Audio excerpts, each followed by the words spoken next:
கொடுக்க மாட்டார். எங்களுடைய இயக்கமும் கிடையாது, நாங்கள் அதை கேட்கவும் மாட்டோம். கொடுக்குற அளவுக்கு எங்கள் இயக்கத்துக்கு வசதியும் கிடையாது.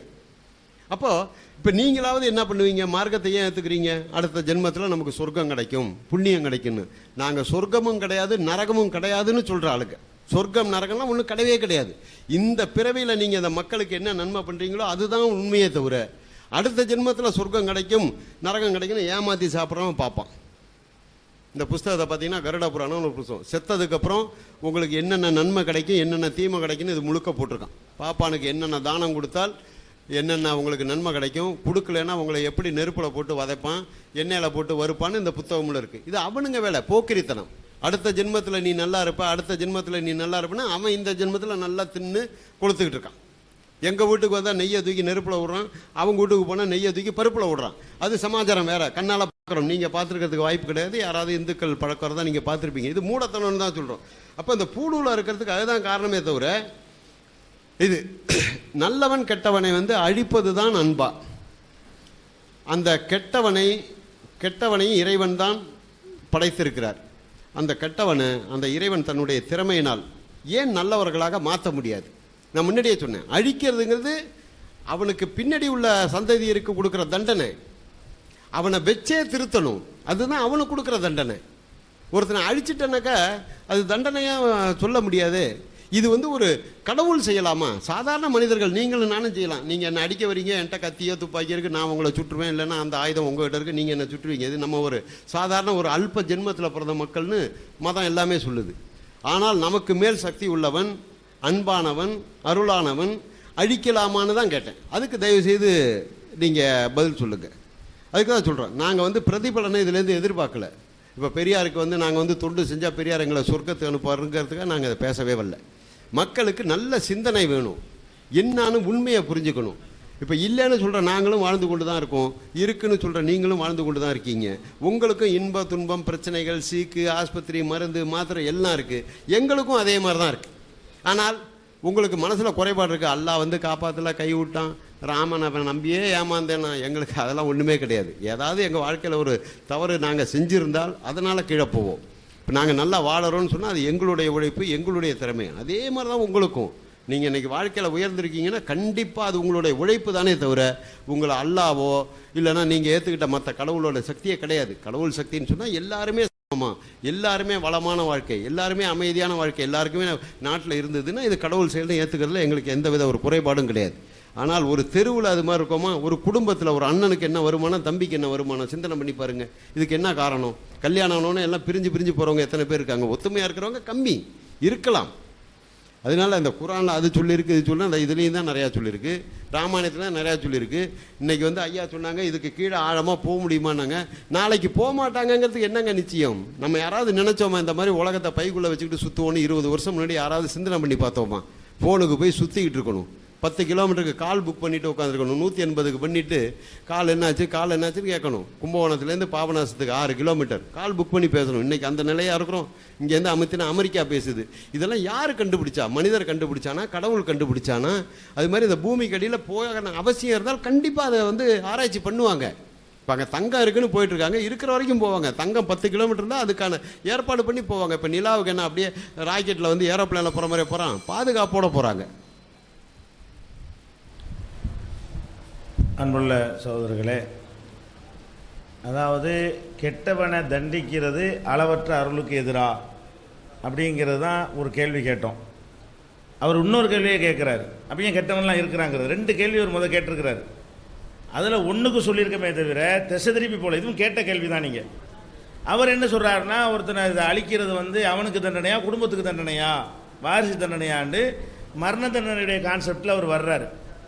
மரண தண்டனைங்கிற கான்செப்ட் சரியாங்கிறதை நம்ம விளக்குவோம், அது தனியாக விளக்க வேண்டியதான், ஒரு சிட்டிங்கில் விளக்கணும் கேட்டதுனால. அப்போ இந்த விஷயத்தை என்னென்னு கேட்டால், கெட்டவன்லாம் ஏன் இருக்கிறான், அதான் ஒரு பெரிய கேள்வியாக அவங்க சைட்லேருந்து கேட்குற கேள்வின்னா, கடவுள் இருக்கிறாருன்னா எல்லாத்தையும் நல்லவன் ஆக்கிவிட வேண்டியதானே, கடவுள் இருக்கிறாருன்னா எல்லாத்தையும் கெட்டவன்லாம் அழிச்சுவிட வேண்டியதானே, இல்லாமல் ஆக்கிடலாமே, அன்புல திருத்தலாமேங்கிறார். அதுக்கு கடவுள் அழகாக குரான் மூலமாக அதுக்கு ஆன்சர் தெளிவாக சொல்லி இருக்கிறார். இஸ்லாம் என்ன இதுக்கு ஆன்சர் சொல்லுன்னு தெரிஞ்சுக்கிட்டு அந்த ஆன்சர்களுக்கு இப்பெல்லாம் நீங்கள் கேள்வி கேட்கணும். இஸ்லாத்தை பொறுத்தவரைக்கும் என்ன சொல்லுதுன்னு கேட்டால், மனிதனை அறிவு உடையவனாக கடவுள் படைத்திருக்கிறார். அவனுக்கு நல்லது கெட்டதை காட்டுறார். அவன் விரும்பினால் கெட்டதையும் செய்யலாம், விரும்பினால் நல்லதையும் செய்யலாம் என்று சுதந்திரத்தை அவர் கொடுத்துருக்கிறார். அவர் கொடுக்காம மீறிக்கிட்டு செஞ்சாதான் கடவுள் எங்கன்னு கேட்க முடியும். நீ அறிவை பயன்படுத்தி நல்லவனா வாழ்றியா அல்லது கெட்டவனா வாழ்றியான்னு வாட்ச் பண்ணுவதற்காக உங்களை விட்டு பிடிப்போம் என்று தான் எங்களுக்கு எங்கள் மார்க்கம் சொல்லுகிறது. அதனால கெட்டவன்லாம் ஏன் இருக்கிறான்னு கேட்டால் இதுதான் அதுக்கு ஆன்சர். என்ன ஆன்சரு? உங்களுக்கு அதான் அறிவுண்ட அர்த்தம். இவர் சொன்ன மாதிரி இருந்தால் அது மனிதன் ஆடு மாடை படைச்சிட்டு போயிடலாம். இவர் சொல்கிற மாதிரி இருந்தால் இயல்புலையே பொய் சொல்லாமல், இயல்புலையே கோல் சொல்லாமல், இயல்புலையே திருடாமல், இயல்புலையே தப்பு செய்யாமல் இருந்தால் அதுக்கு மிருகம். அது சிந்திச்சு பார்த்து இதையும் செய்யலாம் அதையும் செய்யலான்னு உன்னை தேர்ந்தெடுக்கிறான அவன் தான் மனுஷன். அவர் என்ன செய்கிறாருன்னா அது மாதிரி படைச்சிருக்கலாமான்னா அது மாதிரி படைப்பு இருக்குது, ஆடு மாடு கலதெல்லாம் இருக்குது. அது மாதிரி ஒன்று இருக்க வேண்டும்னு கடவுள் விரும்புகிற மாதிரி இது மாதிரி ஒன்று இருக்கணும்னு விரும்புகிறாரு. நீங்கள் சொல்கிற மாதிரி எல்லாமே இயல்புலே நல்லவன்னா அது மனுஷனா? இயல்புல அவன் நல்லது தான் அவனுக்கு செய்ய முடியும். அவன் நான் கெட்ட ஒரு காரியம் அவனை செய்யவே இயலாதுன்னா அது மனுஷனாக இருப்பானா? அறிவுண்டால என்ன அர்த்தம்? ரெண்டு பாட்டு இருக்கணும், இதுவா அதுவா. நீ இந்த அறிவை சரியாக பயன்படுத்துறியான்னு அவன் முன்னாடி ஒரு பரீட்சை வைக்கப்படுகிறது. அவன் சிந்திச்சு பார்த்து என்ன செய்யணும்? நீங்கள் இப்போ சரி நான் இவர் அடிக்கவும் முடியும் அடிக்காமல் இருக்கவும் முடியும், ரெண்டு எனக்கு செய்ய முடியுதுல்ல. அப்போ அந்த சுதந்திரத்தை கடவுள் கொடுத்து நீ நல்லா நடக்கிறியா கெட்டா நடக்கிற நான் பார்க்குறேன்னு சொல்கிறாரு. அதுதான் மனித படைப்புடைய தத்துவமே. மனிதன் இவர் சொல்கிற மாதிரி ஒரு படைப்பு இருக்குன்னு ஆசைப்பட்டாரையானால் அது மனிதனாக இருக்காது. மாடுகள் திருடுதா, மாடுகள் பொய் சொல்லுதா, மாடுகள் இந்த மாதிரி மற்ற ஜீவன்கள்லாம் அந்த நம்ம என்னென்ன சொல்லி கொண்டிருக்கிறோமோ அது மாதிரிலாம் லஞ்சம் வாங்குதா, ஊழல் பண்ணுதா, அந்த படைப்பாக தான் இருக்க முடியும். இந்த படைப்பாக மனித படைப்பாக இருக்க முடியாது. அப்போ இந்த அறிவு என்கிற ஒரு விஷயத்தை கொடுத்து நீ இப்படி போனாலும் போய்க்க இப்படி போனாலும் போய்க்க, ஆனால் உனக்கு அறிவுரை சொல்கிறேன், இப்படி போனால் உனக்கு இதை தருவேன், இப்படி போனால் இதை தருவேன் என்று சுதந்திரம் கொடுத்துருக்காருன்னு தான் எங்கள் மார்க்கம் சொல்லுதே தவிர நீங்கள் நினைக்கிற மாதிரி என்ன இல்லை. கடவுளுக்கு தெரியாதுங்கிற மேட்டர்லாம் இல்லை, தெரியும். நீ நடக்கிறியா இல்லையான்னு பார்க்குறோம். ஒரு மாணவன் இருக்கான் பரீட்சையில், ஒரு மனுஷன் வாழ்க்கையில் நீ அறிஞ்சிக்கலாமே, ஒழுங்காக படிக்கிறானா இல்லையான்னு டெஸ்ட் பண்ணிட்டு பரீட்சை வைக்கிறான். பரீட்சைக்கு முன்னாடி ஊர் சுற்றுவான் மாணவன். பரீட்சைக்கு ராத்திரியில் படிக்க மாட்டான், ஸ்டடி லீவ் விட்டா படிக்கிறதுக்கு போல அவன் என்ன செய்வான்? பீச்சை சுற்றிக்கிட்டு இருப்பான். அதெல்லாம் வாத்தியாருக்கு தெரியும். என்ன செய்ய அறிவுரை தான் சொல்லுவார். மார்க் போடும்போது கோழிப்பிட்டு போட்டு விட்ருவார். இவன் கஷ்டப்பட்டு படித்தான், அவன் தேர்வான். பரீட்சைன்னு வைத்தாலும் என்ன செய்யணும்னு கேட்டால் அவனுக்கு ஃப்ரீடம் கொடுக்கணும். சோதனைன்னு கொடுத்தாலும் என்ன செய்யணும்? ரெண்டு வழியும் திறந்து விடணும். இழுக்க போட்டு கட்டி போட்டால் சோதனை. நீங்கள் கட்டி போட்டு மனிதன் இல்லாத ஒரு படைப்பை கடவுள் படைச்சிருக்கணும்னு தான் வாதம் பண்ணுறீங்க. மனித படைப்புனா இப்படி தான் இருக்கும். அப்படி ஒன்று இருக்கணும்னு கடவுள் விரும்புகிறாருன்னு நாங்கள் சொல்கிறோம். அப்போ நாங்கள் உங்களுக்கும் தெரியும் எங்களுக்கும் தெரிகிறது. நினச்சா நல்லது செய்யலாம், நினச்சா கெட்டது செய்யலாம் என்கிற சுதந்திரத்தோடு நாங்கள் படைக்கப்பட்டு இருக்கிறோம். அந்த சுதந்திரத்தோடு இருக்கிறதுனால தான் கடவுள் என்ன செய்யலை? கெட்டவனை அறியாமல் எப்படி இருந்தால் அறிகிறதுக்கும் தண்டிக்கிறதுக்கும் சம்மந்தம் இருக்கா? அறிஞ்சிட்டு கூட விட்டலாம்ல. அவருக்கு என்ன தெரியலையான்னு இருக்கிறீங்க? தெரியும், அவர் தானே விட்டுருக்காரு. நீ எப்படி பயன்படுத்துறேன்னு பார்க்க போகிறேன் அப்படின்னு விட்டுருக்கும் போது அவருக்கு இப்படி தெரியாமல் போச்சுன்னு கேட்குறீங்க. தெரியும், தெரிஞ்சுக்கிட்டே என்ன செய்வோம்? சில விஷயங்கள் நம்மளும் சோதிப்பதாக இருந்தால் தெரிஞ்சுக்கிட்டே என்ன செய்வோம்? சிலதை விடுவோம். நம்மளே ஒரு பொருளை போடுவோம், வேலைக்காரனுக்கு முன்னாடி திருடுறான்னு பார்ப்போம், திருடான்னு தெரியும், விடுவோம். திருடி என்ன செய்கிறான் அவனை பார்த்து டெஸ்ட் பண்ணணும். இது அறிந்து கொள்வதற்கு நம்ம செய்கிறோம். கடவுள் அறிந்து கொள்வதற்கு செய்யலை.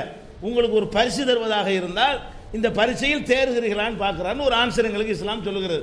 அப்போ அந்த ஆன்சர்லேருந்து நீங்கள் கேள்வி கேட்கணுமே தவிர நீங்கள் கடவுளுக்கு என்ன செய்யக்கூடாது? அப்படி படிச்சிருந்தா என்ன, இப்படி படிச்சிருந்தா என்னன்னு கேட்டால் அது கேள்வி ஆகுமா? அந்த மாதிரியான ஒரு அடிப்படையில் தான் உங்களுடைய கேள்வி வருது. அதனால் அளவற்ற அருளுக்கும் இது எதிரானது கிடையாது. இந்த உலகத்தில் நல்லது கெட்டதெல்லாம் பரீட்சையாக இருக்கிற காரணத்தினால உங்களுக்கு அறிவுரையாக தான் சொல்கிறோம். கேட்டவன் கேளு, கேட்காதவன் போ, அதுக்குரிய இடத்துல பார்த்துக்கிறேன். அதுபோக ஒரு விதை சொன்னார், நம்ம வெற்றி வேந்தனே சொன்னார், ஒரு எலும்பு இருந்தால் கூட நம்ம உசுராக்கிடலாம் மனுஷனை, ஒரு இது செல்லு கிடைச்சா கூட உசுராக்கிடலான்டாரு.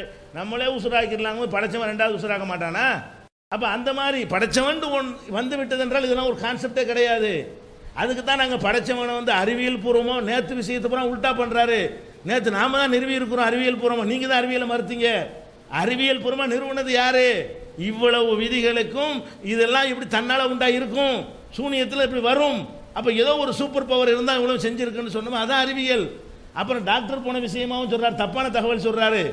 அந்த தகவல்களையும் கரெக்டான சொல்லணும். டாக்டரே என்று சொல்லிட்டு போனார், முக்கியமான ஒரு வேலை இருக்குங்க, நான் இதுக்கு ப்ரிப்பேராக இல்லை, நாளைக்கு வர முடியாது அப்படின்னு நம்மள்கிட்ட சொல்லிட்டு போகிறாரு. என்ன சொன்னார்? அவரையும் வச்சுக்கிட்டு தான் சொன்னார். அவரையும் வச்சுக்கிட்டு என்னையும் வச்சுக்கிட்டு நேருக்கு நேரம் ஒரு செய்தி அவர் சொல்லிட்டு போறாரு. இவர் என்ன செய்யறாரு, நீங்க அறிவியல்லாம் ஏத்துக்கிற மாட்டேன்னு வரல அப்படி அதுலயே நீங்கள் நேர்மையற்று பேசினால், உங்களையும் வைத்துக்கொண்டு என்னையும் வைத்துக்கொண்டு அவர் சொல்லிட்டு போன ஒரு விஷயத்திலே உங்களுக்கு நேர்மையற்று பேசினால், அப்ப இதயம் சுருங்கும் தான் அர்த்தம். அவர் சொன்ன மாதிரி இதயம் இறுக்கமாகுதுன்னு தானே இதுக்கு அர்த்தம் செய்ய முடியுறாங்க. அதனால இப்படி எல்லாம் பேசக்கூடாது. அது ஒரு விஷயத்தை நீங்கள் என்ன செய்யணும், புரிந்து கொள்ளணும். இன்னும் சில விஷயங்கள்லாம் இருக்குது, சொல்ல வேண்டிய விஷயம், புதுசு பாயிண்ட் நாங்கள் வைக்க வேண்டி இருக்குது. எதுக்கு நான் இதே பதில் சொல்லாமல் விடுறேன்னு கேட்டால், அவங்க சொன்ன கேள்விகளுக்கெல்லாம் சிலதுக்கு பதில் சொல்லாமல் நான் விட்டுருந்து யாவப்படுத்த சேர்த்து சொல்லிடுவேன். ஆமாம், புதுசு புதுசாக சிலது வைக்கணும். நீங்கள் ஒன்று ரெண்டு தான் குரானில் இருக்கு நினச்சிடக்கூடாதுல்ல. எப்படி இவ்வளவும் சொல்ல முடிஞ்சுன்னு தான் நீங்கள் யோசிக்கணும். அதுக்காக தான் சொல்லுங்கள்.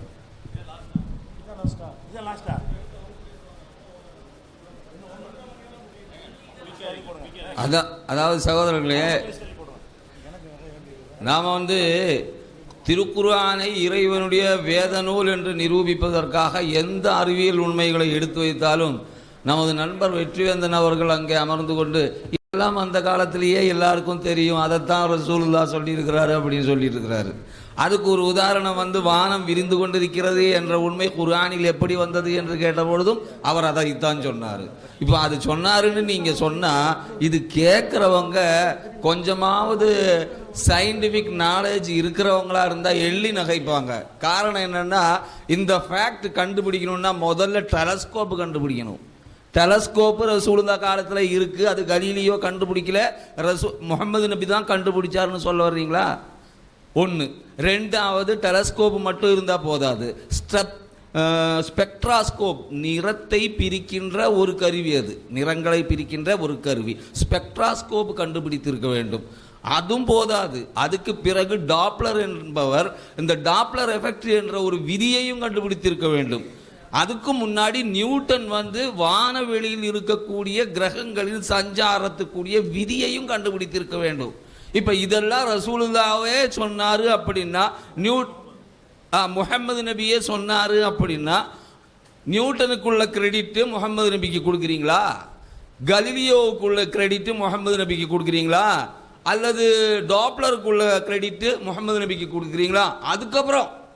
அதுக்கப்புறம் இருக்கிறது தான் பெரிய ஒரு விஷயம்.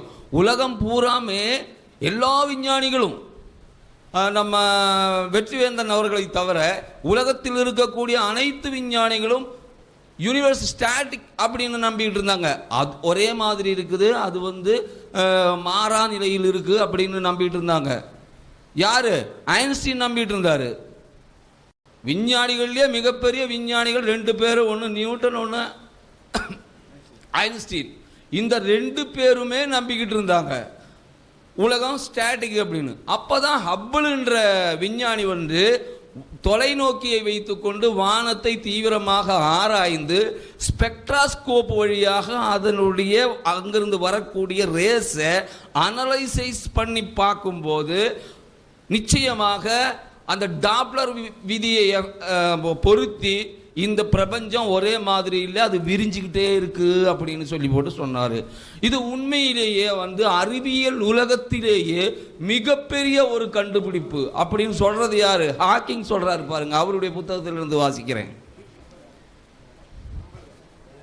The discovery that the universe is expanding. The discovery that the universe is expanding was one of the great intellectual revolution. One of the great intellectual revolution. இந்த உலகிலேயே 20ஆம் நூற்றாண்டில் கண்டுபிடிக்கப்பட்டிருக்கக்கூடிய அறிவியல் கண்டுபிடிப்புகளிலேயே இது ஒன்று. இது மிக புரட்சிகரமான அறிவு புரட்சி அப்படின்னு அவர் சொல்லியிருக்காரு. 20ஆம் நூற்றாண்டில் இந்த உலகில் தோன்றி இருக்கக்கூடியவைகளில் மிக அற்புதமான முக்கியமான அறிவு புரட்சி எது? இந்த வானம் விரிந்து கொண்டிருக்கிறது என்று சொல்லப்பட்ட இந்த செய்தி. ஹாக்கிங்கே சொல்றாரு, இந்த ஹாக்கிங் உலகம் விரிந்து கொண்டிருக்கிறது என்ற உண்மையிலிருந்து படிப்படியாக முன்னேறி பிக் பேங் தியரியை நிரூபித்தவர். அந்த நிரூபித்த ஹாக்கிங் என்ன சொல்றாரு தெரியுங்களா? ஹப்பிள் இது சொன்னார்ல, வானம் விரிந்து கொண்டிருக்கிறதுன்னு ஹப்பிள் சொன்னார்ல, ஐன்ஸ்டீன் மறுத்தார்ல, நியூட்டனுடைய ஆதி கருத்து மறுத்துட்டாங்க. அதை இதே மாதிரி ஹப்பிள் இந்த கருத்தை சொன்ன போது இதை ஹாக்கிங்கே கூட வந்து இதை நம்பலை.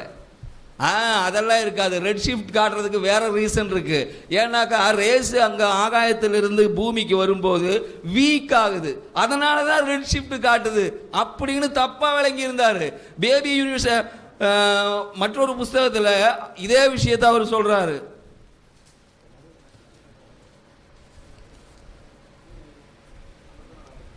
Black holes and little baby universe என்ற புத்தகத்தில் இதே விஷயத்தை ஹாக்கிங்கே சொல்றாரு. நானும் கூட இது நம்ப மறுத்துட்டேன் முதல்ல, அந்த அளவுக்கு புரட்சிகரமான ஒரு கருத்து. ஆகவே அது இந்த கண்டுபிடிப்பு வந்து இந்த உலகத்திலே ஏற்பட்டு இருக்கக்கூடிய அறிவு புரட்சிகளில் மிக முக்கியமானது அப்படின்னு அவரே சொல்றாரு. இந்த உலகத்துக்கே தெரியும் 1929க்கு பிறகு ஹப்பிள் வந்ததுக்கு அப்புறம் தான் இந்த விஷயம் வந்து உலகத்துக்கு தெரியுது அப்படின்னு. ஆனால் வெற்றிவேந்தன் சொல்றாரு இதெல்லாம் 1400 வருஷத்துக்கு முன்னாடியே உலகில் அறியப்பட்ட விஷயம்தான் அப்படின்னு சொல்றாரு. அப்போ இதுல இருந்து நாம வந்து முஹம்மது நபி இது இறைவேதமாக இருக்கிறது என்பதற்கு, முஹம்மது நபி எழுதல, இறைவேதமாக இருக்கிறது என்பதற்கு ஆதாரம் என்று நம்பணுமா, அதல்லது வெற்றிவேந்தன் சொன்னது நம்பணுமா? முடிவு பண்ணுங்க. உலகம் பூராவும் என்ன சொல்றாங்க, இது 1929க்கு பிறகு ஹப்பிள் வந்ததுக்கு அப்புறம் கண்டுபிடிச்ச கண்டுபிடிப்பு அப்படின்னு. அவர் சொல்றாரு முகமது நபி காலத்திலேயே இருந்தது. அவர் ஒருத்தர் மட்டும்தான் சொல்றாரு. அதனால நம்ம அடுத்த சப்ஜெக்டுக்கு வருவோம். ரெண்டாவதாக குர்ஆன்ல மற்றொரு வசனம் வருது. அல்லதி ஜஅல லக்குமுல் அர்த ஃபிராஷம் வஸ்ஸமாஅ பினாஅன் 2:22. பூமியை உங்களுக்கு ஒரு விரிப்பாகவும் வானத்தை முகடாகவும் ஆக்கினான். இந்த வானத்தை முகடாக ஆக்கி இருக்கின்றான் என்பது ஒரு புரட்சிகரமான அறிவியல் கண்டுபிடிப்பு. இன்னைக்கு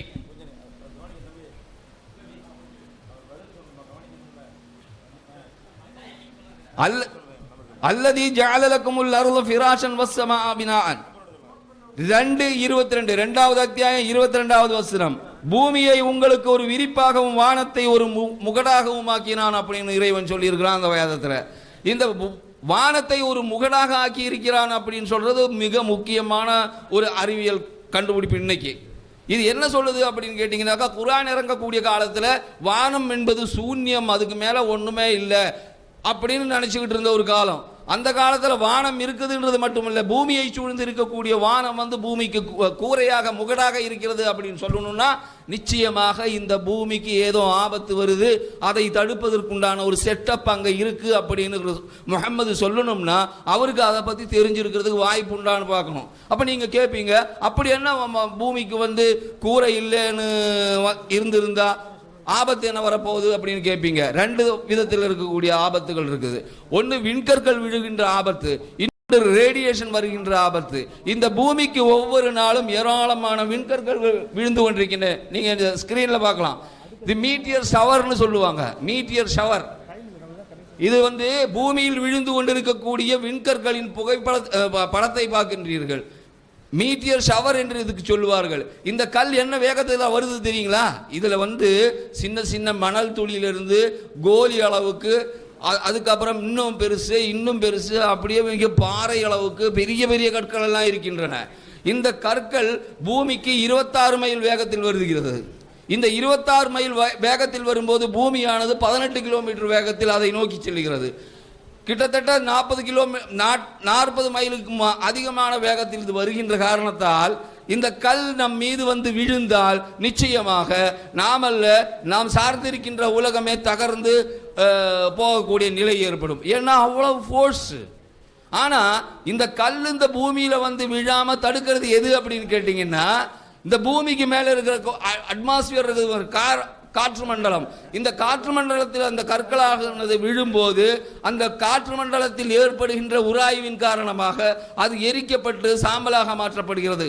அப்போதும் கூட சிறு துளி அளவுக்கு கற்கள் பூமியில் விழுகின்றன. சில சமயத்தில், அதாவது நூற்றுக்கணக்கான வருடங்களுக்கு ஒரு முறை மிகப்பெரிய பாறை அளவிற்கு கூட கற்கள் விழுகின்றன. ஆனால் அந்த கற்கள் விழும்போது கூட அதனுடைய வேகம் மட்டுப்படுத்தப்பட்ட விதத்தில் தான் விழுகின்றது. இல்லை என்றால் இந்த உலகமானது அரிக்கப்பட்டு போய்விடும் என்பது இன்றைய சயின்ஸ். ரெண்டாவது விஷயம், இந்த அட்மாஸ்பியர்ல ஓசோன் அப்படின்னு ஒரு படலம் இருக்கிறது. இந்த ஓசோன் எதற்காக இருக்கிறது என்று கேட்டீர்கள் என்றால், சூரியனிலிருந்து வருகின்ற கதிர்களில் அழிவு கதிர்களும் உண்டு. அல்ட்ரா வயலட் ரேஸ் என்பது ஒரு அழிவு கதிர். அந்த அழிவு கதிர் பூமியில் வந்து விழுந்தால் பூமியின் மீது வாழ்கின்ற எல்லா உயிரினங்களையும் துவம்சம் செய்துவிடும். அப்படிப்பட்ட அழிவு கதிர்கள் அது 24 மணி நேரமும் வந்து கொண்டே இருக்கிறது. ஆனால் இந்த ஓசோன் என்ன செய்கிறது என்றால், அந்த வரக்கூடிய சூரிய வெப்பத்திலிருந்து, சூரிய ஒளியிலிருந்து அல்ட்ரா வயலட் ரேஸை ஃபில்டர் பண்ணி அது இல்லாமல் நமக்கு பூமிக்கு அனுப்பிக்கிட்டு இருக்குது. அதே மாதிரி பூமியில் விழுந்து கொண்டிருக்கின்ற விண்கற்கள் என்று சொன்னேனே, ஒரு நாள் ஒன்றுக்கு 8000 மில்லியன் விண்கற்கள் விழுந்து கொண்டிருக்கு. எப்போ ஒன்று விழுதுன்னு நினைக்காதீங்க, 8000 மில்லியன் விண்கற்கள் ஒவ்வொரு நாளும் இந்த உலகில் விழுந்து கொண்டிருக்கின்றன. இதில் ஒரே 1% ஆட்கள் மனிதர்கள் வாழுகின்ற இடத்தில் விழுந்து விட்டால் ஒரே வாரத்தில் இந்த பூமியில் இருக்கக்கூடிய அனைத்து உயிரினங்களும் காலியாகிவிடும், ஒன்றுமே உயிரோடு இருக்காது. ஆனால் விழுந்து கொண்டிருக்கிறது அப்படின்னு சொல்றது பிரிட்டிஷ் அஸ்ட்ரானமிக் அசோசியேஷனை சேர்ந்த விஞ்ஞானிகள். அவர்கள் விழுந்து கொண்டிருக்கிறது என்று சொல்லுகிறார்கள். நாம் இன்னும் இங்கே வாழ்ந்து கொண்டிருக்கிறோம் என்றால் ஒரு முகடதற்கு மேலே இருக்கிறது என்றுதான் அதற்கு பொருள். இந்த விஷயம் முகமது நபிக்கு எப்படி தெரிந்தது? அவருடைய எந்த வாழ்க்கை அனுபவத்தை கொண்டு தெரிந்தார்? அல்ட்ரா வயலட் ரேஸ் ஆகாயத்திலிருந்து சூரியனில் இருந்து பூமிக்கு வருகிறது என்பது என்ன வாழ்க்கை அனுபவத்தை கொண்டு அவர் தெரிந்தார்? இது ஒரு மனிதனால் அந்த காலத்தில் சொல்லி இருக்க முடியுமா? நிச்சயமாக இந்த விவரங்களை எல்லாம் சொல்ல வேண்டும் என்றால் 1400 வருடங்கள் அல்ல, 1300 வருடங்கள், 1100 வருடங்களுக்கு முன்னால் அல்லது 200 வருடங்களுக்கு முன்னால் வாழ்ந்த ஒரு மனிதரால் கூட சொல்ல முடியாது. நவீன விஞ்ஞான யுகத்தில் பிறந்த ஒரு மனிதரால் மட்டுமே சொல்ல முடியும். முகமது நபி 1400 வருடங்களுக்கு முன்னால் தான் பிறந்திருக்கிறார் என்பது வரலாறு. அது முஸ்லிம்கள் எழுத வேண்டியதில்லை, வரலாறு உலக வரலாறு. இதை நீங்கள் மறுக்க முடியுமா?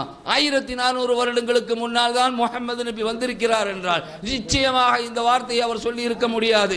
அதிலிருந்து அவர் சொன்ன இந்த வார்த்தை இறைவனுடைய வார்த்தை தான் என்பதை மிக நிச்சயமாக இந்த அறிவியல் ப்ரூஃப் நமக்கு எவிடன்ஸாக இருக்கிறது. இதை உங்களால் என்ன மறுக்க முடியுமா? இதற்கு என்ன பதில் உங்களிடம் உண்டு என்பதை நீங்கள் கூறுங்கள். நன்றி. 5 நிமிஷம் இருக்கு. 5 நிமிஷம் இருக்குதா? சரி, இப்போ ஆயத்து எடுக்கலையே, நான் ஆயத்து எடுக்கலையே, சரி பரவாயில்ல. அடுக்கடுக்கான 7 வசனங்கள், அடுக்கடுக்கான 7 வானங்கள். அல்லதி ஹலக சப சமாவாதி திபாக்கா. அல்லாஹ் குர்ஆன்ல வந்து அடுக்கடுக்கான 7 வானங்களை தான் படைத்திருப்பதாக சொல்கிறான். 63வது அத்தியாயத்தின் 67வது அத்தியாயத்தின் 3வது வசனம். அல்லதி ஹலக சப சமாவாதி திபாக்கா அப்படின்னு சொல்லிட்டு அவன் சொல்றான். 67ல 3வது வசனம். இதுவரைக்கும் நம்ம வந்து பிக் பேங் பத்திலாம் பேசிக்கிட்டு இருந்தோம். பிக் பேங்குங்கிறது ஒண்ணுமில்லாமையிலிருந்து வெடித்து இந்த உலகம் அண்டகோளங்கள் எல்லாம் வந்து பேசிக்கிட்டு இருந்தோம். நம்ம ஒரு பிக் பேங், இந்த பிக் பேங் ஏற்பட்டுச்சு, இது எங்க இருந்து ஏற்பட்டுச்சுன்னு டாக்டர்கிட்ட கேட்டுக்கிட்டு இருந்தோம். நேற்று டாக்டர் பத்தி சொல்லும்போது சொன்னாங்க நிறைய அறிவியல் எல்லாம் சொல்லிட்டு இருந்தாரு, நிறைய அறிவியல் எல்லாம் சொன்னாரு. நம்ம அறிவியல் இருந்து கேள்வி கேட்டோம், பதிலே சொல்லல, இழுத்துக்கிட்டே இருந்தாரு.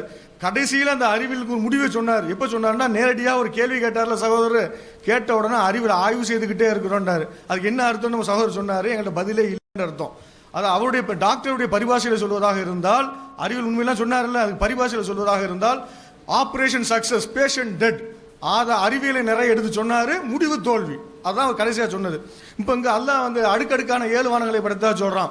அடுக்கடுக்கான 7 வானங்கள்ங்கிறதுக்கு இன்னைக்கு அறிவியல்ல கண்டுபிடிச்சிருக்கிறாங்க மல்டிவர்ஸ். நேத்து கூட பிஜே சொல்லும் போது சொன்னாங்க யூனிவர்ஸ் அந்த காலம். இப்ப மல்டிவர்ஸ், அடுக்கடுக்கான 7 வானங்களை அவனே சொல்றான், நம்ம சொல்லல. இது நீங்க விக்கிபீடியாவில் எடுத்து போட்டு மல்டிவர்ஸ் போட்டீங்கன்னா காட்டுவோம் அடுக்கடுக்கான 7 வானங்கள்.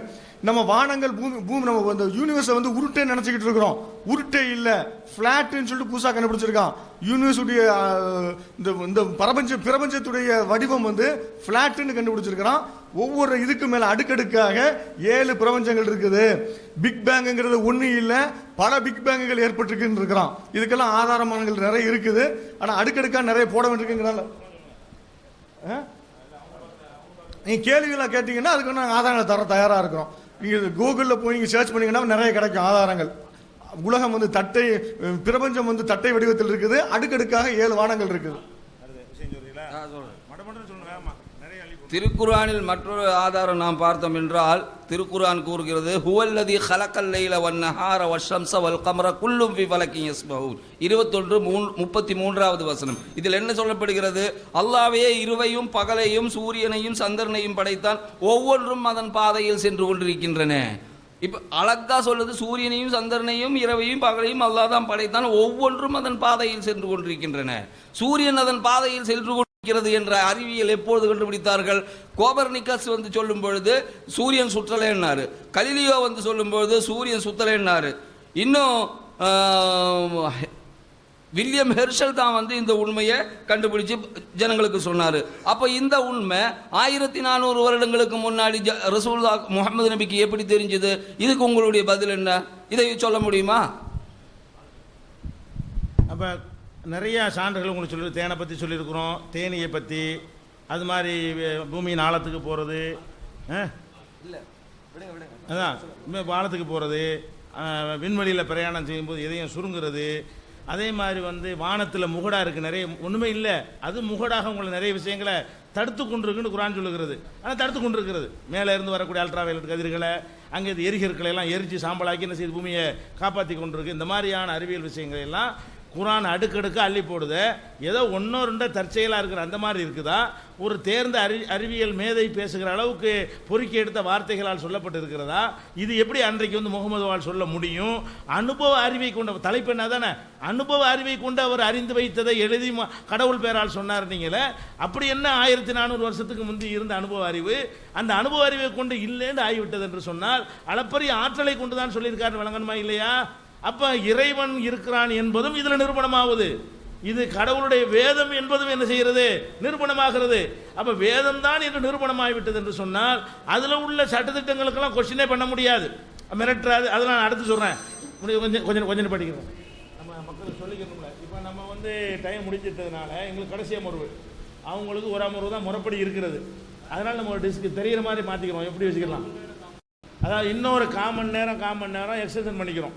அப்படின்னா ஒரு எங்களுக்கு 1 மணி நேரம் ஒரு அமர்வு கிடைக்கும், உங்களுக்கு 2 அமர்வு கிடைக்கும். அப்படி தானே? எங்களுக்கு மட்டும் ஒரு 1/4 மணி நேரம் தரீங்க லாஸ்ட்டாக,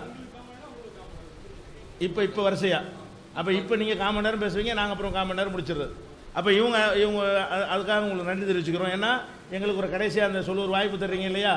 அதனால் இப்போ 1/4 மணி நேரமாக ஆக்கிருங்க டயத்தை.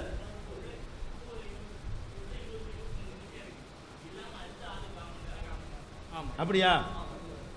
இப்போ 20 நிமிஷம். சரி, அதாவது இப்போ அவங்களுடைய லாஸ்ட் அமர்வு 20 நிமிஷம், இதோட முறைப்படி முடிக்கணும். இருந்தாலும் நம்ம சொல்ல வேண்டிய செய்திகள் நிறைய இருக்கிறது. அவங்க கேட்ட கேள்விகளும் பெண்டிங்காக இருக்கிறது, டயத்துக்கு பதில் சொல்வதற்காக வேண்டி.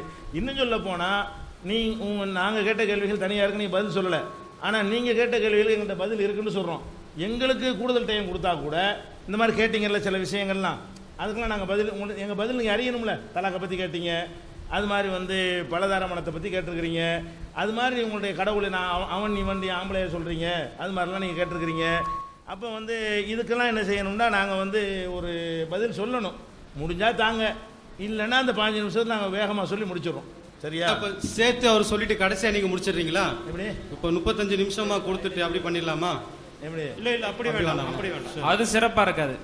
20 நிமிஷத்துக்கு. அப்போ எப்படி வச்சுக்கலாம்? அதாவது 20க்கு அப்புறம் எங்களுக்கு 15 உங்களுக்கு. சரி, ஓகே, சரி, பிரச்சனை இல்லை, அதுக்குள்ள வேகமாக சொல்லி முடிச்சோம்.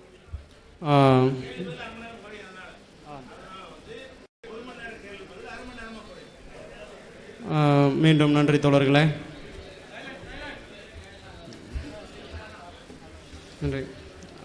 அதாவது இவ்வளவு பெரிய நீண்ட அறிவியல் விளக்கம், மீண்டும் அது அறிவியல் ஏதோ நான் மறுப்பாளர் மாதிரியும் அறிவியலை யாரும் மறுக்க முடியாது. அறிவியலை மறுத்தா அது முட்டாள், பகுத்தறிவுக்கு ஒவ்வாத விஷயம். அந்த அறிவியல் உண்மைதான். அந்த அறிவியலை நீங்கள் எதற்கூட சேர்க்கின்றீர்கள் என்ற இடத்தில் தான் முரண்பாடு வருகின்றது. இதே தான் அவங்க என்ன சொல்லியிருக்காங்க, திரும்பி விரிச்சாங்க திரும்பி ஒரே இது. அந்த விரிப்பு எப்படி வரும்னா, அதாவது இதுக்கு முன்னாடி உள்ளது, மனிதர்களே உங்களையும் உங்களுக்கு முன் சென்றவரையும் படைத்த உங்கள் இறைவனையே வணங்குங்கள், இதனால் தண்டனையிலிருந்து தப்பித்துக் கொள்வீர்கள். அவனே பூமியை உங்களுக்கு விரிப்பாகவும் வானத்தை முகட்டாகவும் அமைத்தான், வானிலிருந்து தண்ணீரையும் இறக்கினான், அதன் மூலம் கனிகளை உங்களுக்கு உணவாக வெளிப்படுத்தினான். எனவே அறிந்து கொண்ட அறிந்து கொண்டே அல்லாஹ்வுக்கு நிகராக எவரையும் கற்பனை செய்யாதீர்கள். அவனே பூமியை உங்களுக்கு விரிப்பாகவும். விரிப்புன்னா அதை எப்படி எடுத்துக்கணும்? அதை விரிச்சுக்கிட்டே போகிறாரு. நாங்கள் வந்து கோடான கோடி வருஷமாக யூனிவர்ஸை வந்து இப்போ கணக்கில்லாத அளவுக்கு விரித்துக்கிட்டே போயிருக்கிறேன்னு டீப்பாலாம் சொல்லலை. ஒவ்வொருத்தரையும் அறிவியலை பிடிச்சி இழுத்துக்கிறீங்க உள்ள.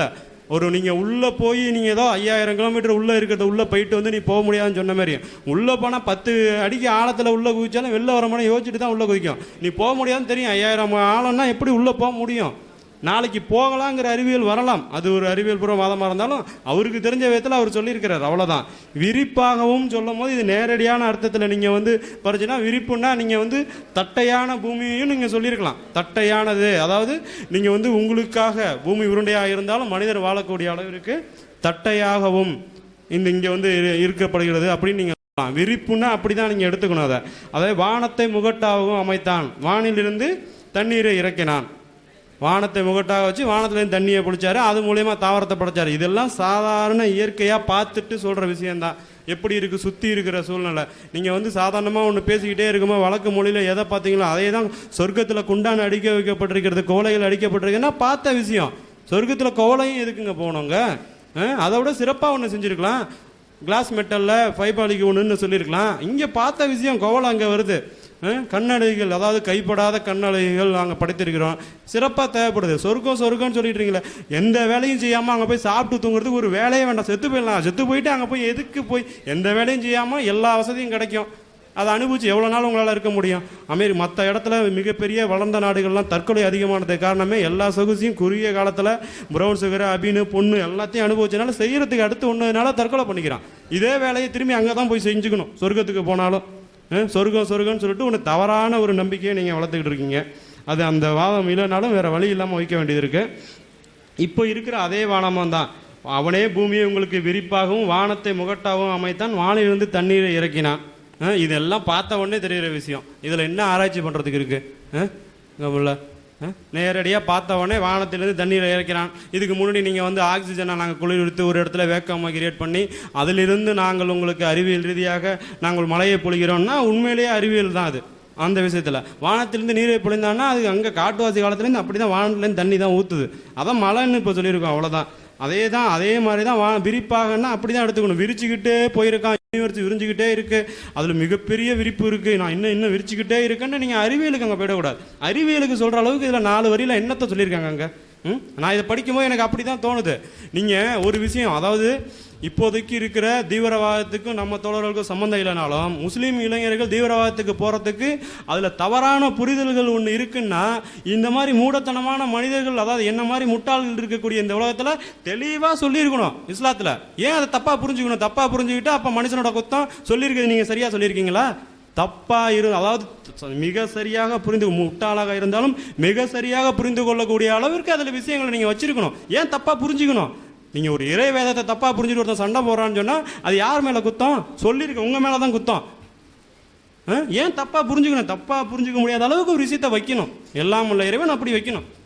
அப்படி இருந்தாருன்னா அதை வச்சுட்டு தப்பாக புரிஞ்சுக்கிட்டாங்க, நீங்கள் தப்பாக போயிட்டீங்க, அந்த வழியில் போயிட்டீங்க, மற்றவங்க அதை கட்டுப்படுத்தல, நீங்கள் வந்து தப்பாக முன்னாடி கேட்ட கேள்விக்கு பதிலே சொல்லவே இல்லை. தவறான மனிதர்களோட கட்டுப்பாடு என்ன இருக்குது? ரூல்ஸை மட்டும் போட்டால் போதுமா? சட்டங்களை ஏற்றினால் மட்டும் போதுமா? புதுசாக நாளைக்கு இன்னும் 2 சட்டம் வரும். நேற்று அதாவது இந்திய நடைமுறை சட்டத்தை ஏற்றப்பட்டதுக்கு இதுக்கப்புறம் இத்தனை சட்டம் ஏற்றப்பட்டிருக்கு. குற்றங்களை குறைஞ்சிருக்கா? இல்லையே. சட்டங்களை ஏற்றி என்ன சட்டத்தை போதும், அதாவது ஒரு விதிமுறையை விதிச்சுட்டு எப்படி அதை கண்ட்ரோல் பண்ணி ஒழுங்காக நடக்குதா? அந்த இந்த வாழ்க்கையிலே தண்டனை கிடச்சுங்கிறதுக்காக தான் சில பேர் தடுப்பு செய்யாமல் வச்சுருக்காங்க. அதையும் விட்டுட்டு இப்போ நீங்கள் சட்டத்தை மட்டும் போட்டுட்டு ஒரு சின்ன ஒரு வரி இருந்துச்சுன்னா அதுக்கு 1008 அறிவியலை கற்பிக்கிறீங்க. அறிவியல் பூர்வமான படம் உண்மை தான்.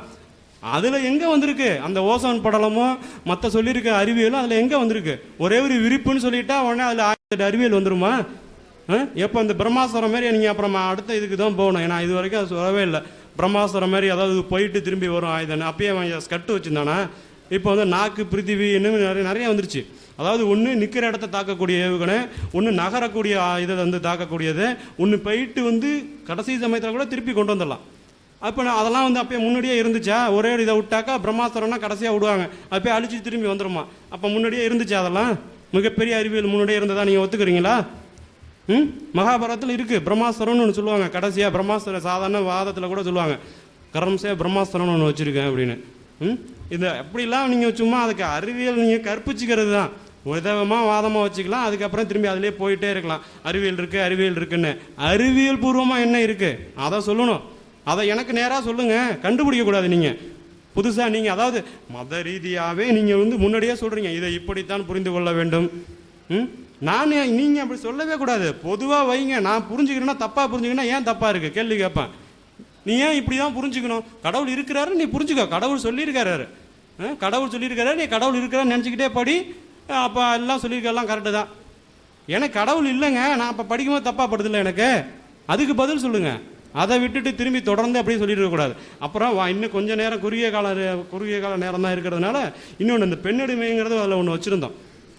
அந்த விஷயத்தில் போகும்போது நான் வந்து பொதுவானபடி நாங்கள் பார்க்கும்போது ஒரு சகோதரியாகத்தான் இதை நான் சொல்லிக்கிறேன். மற்ற அதாவது நம்மளுடைய கூட பிறந்த சகோதரியாக இருக்கும் போது உச்சி வெயிலில் போகும்போது போத்திக்கிட்டு போகிறாங்கிறப்ப எனக்கு கஷ்டமாகவே இருக்கும்.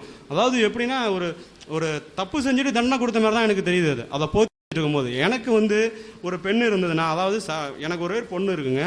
அந்த பொண்ணை வந்து சரிசமமாக ஆணுக்கு சமமாக வளர்க்கும் போது அவங்களை கூனி குறுகி வளர்த்தா எப்படி ஆணுக்கு சரியாக வர முடியும்? நீங்கள் அதுக்கு விளக்கம் சொல்லலாம். ஒரு போத்தி வச்சுருந்தா அதை வந்து என்ன பண்ணலாம், அதாவது மற்ற ஆண்கள் வந்து ஒரு அழகான பெண்ணை பார்த்துட்டா மனைவியை விட்டுட்டு அந்த பெண்ணை தான் வந்து சரி அந்த பொண்ணை அடைய நினைக்கிறது, இல்லை கற்பழிச்சிடுறது.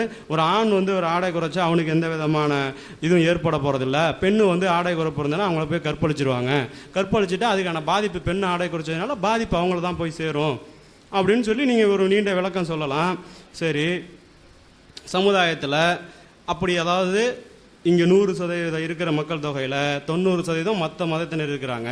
அதில் மற்ற மதத்தினர் இருக்கக்கூடிய அந்த பெண்களுக்கு மத்தியில் நீங்கள் வந்து 10% இருக்கிறீங்க. மற்ற மதத்தினரை தான் நீங்கள் பார்த்துக்கிட்டு அதை நடத்துக்கணும். ஏன் இப்படி சொல்கிறேன்னா, இஸ்லாத்தில் வந்து நேரடியாக வந்து அல்லாஹ் வந்து இதை தான் இப்போ தான் நீங்கள் நடத்தணும். அப்படியே அதாவது விபச்சாரம் வந்து தப்பு அப்படின்னு சொன்னால் முதலையே சொல்லலை, அவர் திருத்துறாரு மக்களை, திரும்பி திரும்பி சொல்கிறார். அப்படி தானே நீங்கள் அதை விளக்கம் சொல்கிறீங்க, அந்த விளக்கத்துலேருந்து தான் சொல்கிறேன்.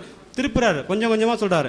அப்போ என்ன பண்ணால் மற்ற மக்களுக்கு மத்தியில் நீங்கள் என்ன சொல்லணும், மற்ற மக்களை பாரு அதே மாதிரியே நடந்துக்கோ, நீ வந்து இப்படி தான் இவங்களை இப்படி தான் இருப்பாங்க. அதாவது அதுக்கு நான் விளக்கமே வச்சுருக்கேன். அதாவது சமுதாயத்தில் அதாவது ஒருத்தர் வந்து யூசுப்னு ஒருத்தர் நபி வந்து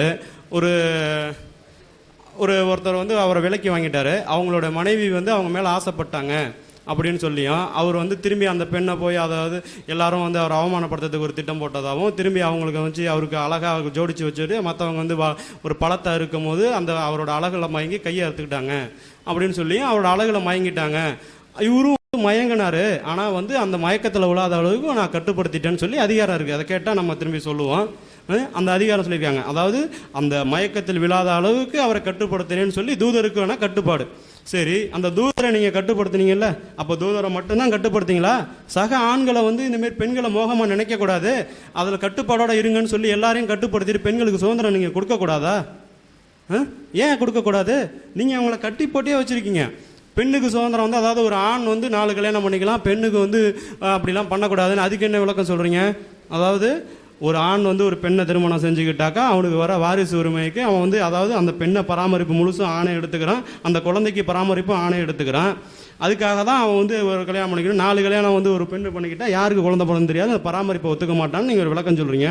இப்போ வந்து அது தேவையில்லை. இப்போ வந்து ஒரு பெண் ஆணோட சார்பில் இருக்கணும்னு அவசியம் இல்லை. பாத்திமா பீவி வந்து இதாக இருக்காங்க, ஒரு பாராளுமன்றத்தில் வந்து ஒரு பெண் வந்து சபாநாயகராக இருக்கிறாங்க. பெண்ணை அதாவது ஆணை சார்ந்து பெண் இல்லை. பெண் வந்து தனியாக ஒரு குழந்தையை பற்றி வளர்க்க முடியும், ஆண் உதவி எந்த விதத்துலையும் தேவையில்லாமல் வளர்க்க முடியும். அப்போ அவங்க 4 கல்யாணம் பண்ணிக்கிறதுக்கு அனுமதிக்கிறீங்களா? உங்களுடைய இஸ்லாத்துக்கு என்ன பதில் சொல்லுது? இப்போ வந்து பெண்ணை சார்ந்து அதாவது தனியாக வளர்க்க முடியும், ஆண் உதவி தேவையே இல்லை. இன்னும் வந்து மற்ற மதத்தில் இதெல்லாம் வருது, இன்னும் மற்ற அதாவது ஒரு தவறான ஒரு இதெல்லாம் வருது இல்லை. அப்போ அதுக்கெல்லாம் என்ன 4 கல்யாணத்துக்கு நீங்கள் உங்களுக்கு ஒரு இது கற்புன்னு ஒன்று விஷயம் சொல்லிட்டு இலகப்பட்ட கல்யாணம்னு சொன்னால் கற்புனா என்ன சொல்கிறீங்கன்னே தெரியல எனக்கு இஸ்லாத்தில். கற்பு அதாவது ஒருத்தவங்க வந்து நான் அதாவது பலகரம் கைப்பற்றிய பெண்களை வைத்துக் கொள்ளலாம், 4 கல்யாணம் பண்ணிக்கலாம், அப்புறம் திரும்பி வந்து அனாதை எண்களை வந்து கும்பலாக கல்யாணம் பண்ணிக்கலாம்னு சொல்லிவிட்டு அதுக்கப்புறம் கற்பு வந்து அதாவது கண்களை தாழ்த்தி கொள்ளுங்கள் கற்பு இருங்கள்னு சொல்கிறாரு. அப்போ கற்புனா என்னங்க எனக்கு தெரியவே இல்லைங்களா அது? இப்படி முரண்பாடு. இப்போ நீங்கள் சும்மா ஒரே ஒரு இதை வச்சுக்கிட்டு அது அறிவு இல்லை. நீங்கள் மக்களே நீங்கள் வந்து அங்கேருந்து நான் வந்து எந்த விதமான அதாவது உண்மையை மட்டுமே மனசுக்கு அறிஞ்ச உண்மையை மட்டுமே நான் சொல்கிறேன். இதில் வந்து எந்த விதமான அதாவது தவறான விஷயங்களும் இல்லை, ஒரு அதாவது ஒரு குறுகிய எண்ணத்தோட எதையுமே நான் சொல்லலை. எனக்கு அதில் பார்த்த தவறான விஷயங்கள் மட்டும்தான் சொல்கிறேன். இதில் வந்து அறிவியல் இருக்கிறதா எனக்கு படவே இல்லை. பட்டிருந்தா நான் எங்க உங்கள்கிட்ட போய் சொல்ல போகிறேன்? எனக்கு அதனால என்ன லாபம் கிடைக்க போகுது? ஏதாவது ஒரே ஒரு லாபம்னு சொல்லிடுங்க, நான் உடனே கடவுளை ஒத்துக்கிறேங்க. எனக்கு அதனால என்ன லாபம் இருக்க போகுது? எனக்கு அதில் முரண்பாடு இருக்குது, அதில் அறிவியல் இல்லை, அதை சொல்கிறேன். நீங்கள் அறிவியலை சேர்க்கலாம், உண்மை அது இல்லை. மனிதன் வந்து குரங்கில் இருந்தான் வந்தான், அதை நீங்கள் ஏற்றுக்கல, அதனால் எனக்கு ஒன்றும் லாபம் இல்லை. நீங்கள் அப்படியே வச்சுக்கிங்க, கடவுள் இருக்கிறானே ஒத்துக்கலாம். நீங்கள் நம்மளை வாதத்தை பொறுத்த வரைக்கும் இது வந்து உண்மைக்கு புறமானது, பகுத்தறிவுக்கு ஒவ்வாதது. அவங்க வந்து மற்ற நம்ம கூட இருக்க சகோதரிகளை கட்டுப்படுத்தி அவங்களை அடிமைப்படுத்தி மற்ற சமுதாயத்தினுக்கு நிகராக வளர விடாமல் ஒரே ஒரு சானியா மிர்சா தான் வர முடிஞ்சுது. மற்ற இடத்துல எப்படி இருக்காங்க? அந்த சானியா மிர்சாவுக்கு எவ்வளோ மிரட்டல் இருக்குது. ஒரு அத்லட் ஆகணும், என் பொண்ணு அத்லட் ஆக நினச்சேன்னு சொல்லியிருந்தாக்கா அவங்க வந்து மற்ற ஆண்கள் கூட நிகராக பயிற்சி பண்ணி ஓடணும். இஸ்லாத்தில் அதுக்கு அனுமதி இருக்குதா? எப்படி அதுக்கு என்ன அனுமதி இருக்குது? பூட்டி வச்சுருக்காங்களே. பாகிஸ்தானில் வந்து ஆண் மருத்துவர் தான் பிரசவம் பார்க்குறாங்களாம், பெண்ணே இல்லையா? படிக்கவே இல்லையே, அனுமதிக்கவே இல்லையா? இன்னைக்கு எவ்வளோ பேர் இப்போ தாங்க வந்திருக்கு சுதந்திரமா? இது வந்து இன்னும் முழு சுதந்திரமாக இருக்கா? அப்புறம் வெறும் சட்டத்தை மட்டும் கேட்டால் சட்டத்தை மட்டும் போட்டுட்டு தொடர்ச்சியாக அதை வந்து வெறுமனே வந்து அப்படியே ஃபாலோ பண்ணுங்கன்னு சொல்லிட்டு எப்பயாச்சும் ஒரு இடத்துல ஒரு 7 பேரை தண்டிச்சுட்டு அதுவே வச்சுக்கிட்டு இருக்கக்கூடாது. அப்போ வரணும், கண்டிக்கணும். வெறும் சட்டத்தை மட்டும் போட்டுருக்கக்கூடாது. இது மட்டும், அதாவது வெறும் சட்டங்கள் மட்டும் இஸ்லாத்தாக இருந்துச்சுன்னா அதில் முரண்பாடு இருக்க தான் செய்யும். அறிவியல் பூர்வமாகவும் விளக்கம் இருக்கணும், அதில் கடவுள் தன்மையும் இருக்கணும்னு கேட்டுக்கிறேன். நன்றி ஐயா. மீண்டும் விளக்கம் வரும்போது சொல்லுவோம்.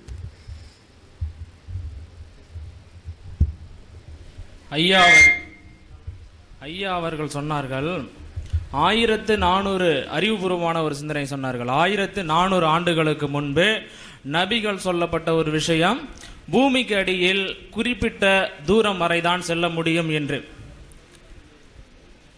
ஆனால் அதற்கு அப்புறம், அதன் பிறகு 1300, 1200, 1100 மனிதனால் கூட சொல்ல முடியாது என்று. ஒரு மனிதன் 2000 அதாவது 1400 வருடங்களுக்கு முன்பு தோன்றிய 2000 வருடங்களுக்கு முன்பு திருவள்ளுவர் ஒரு மனிதன், அவருடைய வாழ்க்கை நெறிமுறைகளை இப்படிதான் மனிதன் வாழ வேண்டும் என்று தெளிவாக சொல்லியிருக்கிறார். அதில் ஏற்றுக்கொள்ளப்படக்கூடிய விஷயங்களை மட்டும் எடுத்துக்கொள்வோம், அதில் தீமையாக சொல்வதை விட்டு விடுவோம். அதேபோல் குரானில் உள்ள விஷயங்கள் தெளிவாக இருக்கின்றால் கண்டிப்பாக நாங்கள் ஏற்றுக்கொள்கிறோம். தெளிவில்லாத முரண்பட்ட கருத்துகள் இருக்கின்றன, அந்த முரணான கருத்துக்களை மட்டும்தான் நாங்கள் சொல்லிக் கொண்டிருக்கின்றார்கள் நமது நண்பர் வெற்றிவேந்தன். ஏனென்றால் நான் குரானை படிக்கவில்லை. நான் படித்திருந்தால் தெளிவாக நான் ஆரம்பத்திலிருந்து பேசியிருப்பேன். படிக்கவில்லை என்பதால் அவர்கள் சொல்வதை கேட்டுக்கொண்டு அதிலிருந்து பேசுகிறேன். அதாவது திருவள்ளுவர் வந்து ஆரம்ப காலகட்டங்களிலே 2000 வருடங்களுக்கு முன்பே என்ன சொல்லியிருக்கிறார்? மங்களம் என்ப மனை சாட்சி, மனை மாற்றி மற்றதன் நன்கலம் நன்மக்கட்பேறு, இனிமையான இல்லறம் அமைய ஆணும் பெண்ணும் சம உரிமை பெற்று வாழ்ந்தால் அவர்கள் நல்ல மக்களை பெறுவார்கள். அதன் பொருள் இப்படி நல்ல பொருட்களை மட்டும் எடுத்துப்போம். புலாலை உண்ணாமை, ஸோ அதை விட்டு விடுவோம், அதை ஏற்றுக்கொள்ளலாங்க, அதை விட்டுருவோம். நல்ல கருத்துக்களை மட்டும் சொல்றோம். ஒரு படம் பார்க்குறோன்னு வச்சுக்கோங்களேன், படத்தையே பார்க்கக்கூடாது. சார் சொல்றாரு படத்தை பார்க்காதீங்க, அதை பார்த்து தான் மக்கள் கெட்டு போனாங்க நேற்று சொன்னாரு. ஆனா அந்த படத்துல நல்ல விஷயங்களை மட்டும் கேட்ச் பண்ணுவோம், தீய விஷயங்களை விட்டுருவோம். இங்க வந்தது எதுக்காக? நல்ல விஷயங்களை மட்டும் எடுத்துக்கிறதுக்கு. உங்ககிட்ட கெட்ட விஷயம் இருக்கு, நாங்க எடுத்து சொல்றோம், தயவு செய்து அதுல இருந்துச்சுன்னா நீங்க திருத்திக்கோங்க, இதுல தவறு ஒன்றும் கிடையாது. இதுதான் பகுத்தறிவு. ஒரு விஷயத்தை பிடிச்சிக்கிட்டு நீங்க 1400 வருடங்களுக்கு முன்பு எங்க இறை தூதர் இதை தான் சொல்லப்பட்டிருக்கிறார், இதுக்கு நீங்க இன்னும் பதில் சொல்லவே இல்லை அப்படின்னு திரும்ப அதே பேசிட்டு இருந்தா விவாதத்துக்கு முற்றுப்புள்ளி இல்லாமல் சென்று கொண்டேதான் இருக்கும். ஐயா அவர்கள் பேசுவார்கள்.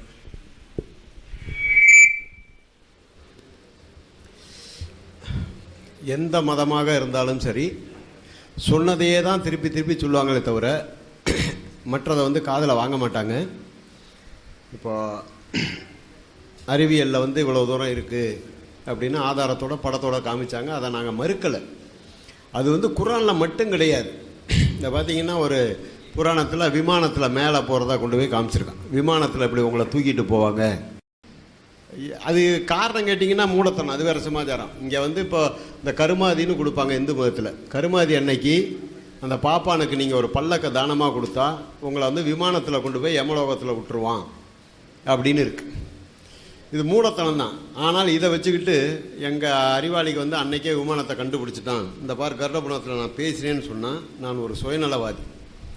இது வந்து ஏமாத்துறது. அவன் எப்படி விமானத்தை போட்டிருக்கான்னா பறவைக்குள்ளே ரெக்கையை போட்டு ஒரு பல்லக்கை போட்டிருக்கான். அப்போ இவனுக்கு பல்லக்கை கொடுத்தா அது நம்மளால் அதை நினச்சிக்கிட்டு இருப்பான்.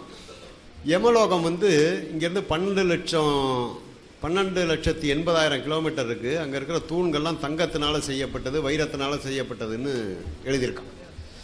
இது வந்து யார் போய் பார்த்து இங்கே அனுப்பிச்சாலும் கேட்க முடியாது. ஆனால் இந்து மதத்தை ஏற்றுக்கிறோம், இது ஏற்றுக்குவான். ஓஹோ, நம்ம போய் இங்கே நல்லா ஜாலியாக இருக்கலாம் அப்படின்னு. அந்த ஜாலியை அப்படியே இருக்கிறது போட்டிருக்கான் பாருங்க. அங்கே பொம்பளைங்களாம் இந்த மாதிரி கூத்தாடுவாங்கன்னு படம் போட்டிருக்கான். இதெல்லாம் காமிச்சு ஆசைப்படுத்துறது.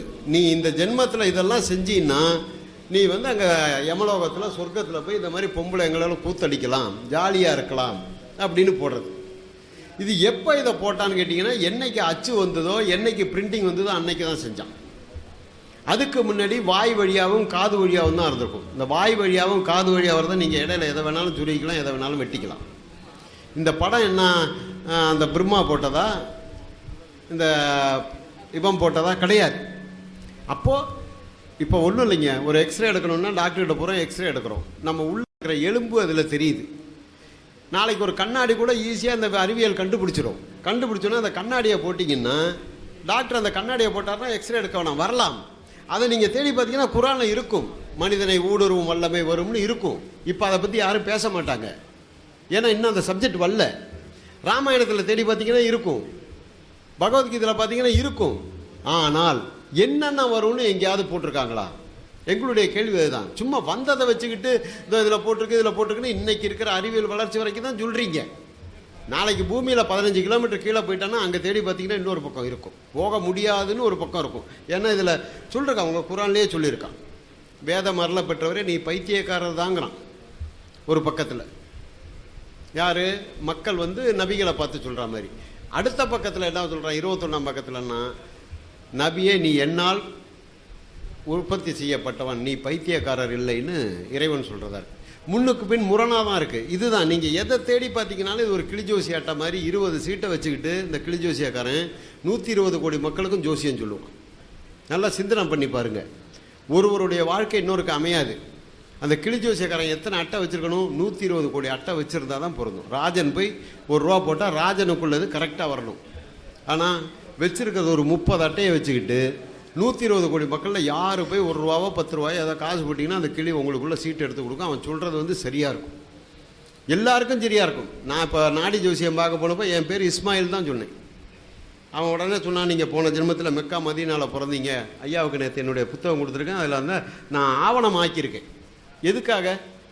இதெல்லாம் இந்த மக்கள் உணரணும் அப்படிங்கிறதுக்காக.